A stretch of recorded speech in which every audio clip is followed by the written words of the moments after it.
Imagine for a moment that somewhere in the middle of Texas there was a large foreign military base, say Chinese or Russian. Imagine that thousands of armed foreign troops were constantly patrolling American streets in military vehicles.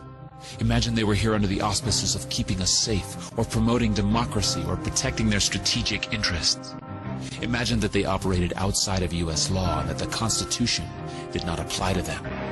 Imagine that every now and then they made mistakes or acted on bad information and accidentally killed or terrorized innocent Americans, including women and children, most of the time with little or no repercussions or consequences.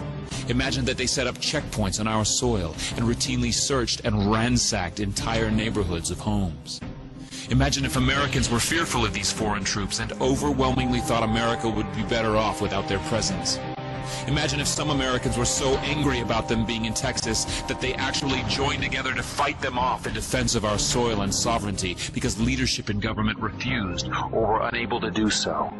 Imagine that those Americans were labeled terrorists or insurgents for their defensive actions and routinely killed or captured or tortured by the foreign troops on our land. Imagine that the occupiers' attitude was that if they just killed enough Americans, the resistance would stop. But instead, for every American killed, 10 more would take up arms against them, resulting in perpetual bloodshed. Imagine if most of the citizens of the foreign land also wanted these troops to return home. Imagine if they elected a leader who promised to bring them home and put an end to this horror. Imagine if that leader changed his mind once he took office.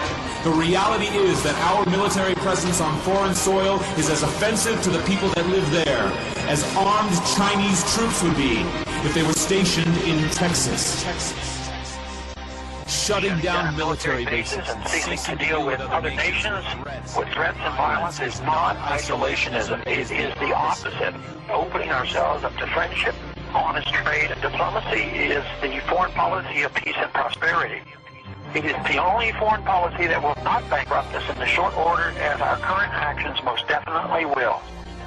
I share the disappointment of the American people in the foreign policy rhetoric coming from the administration.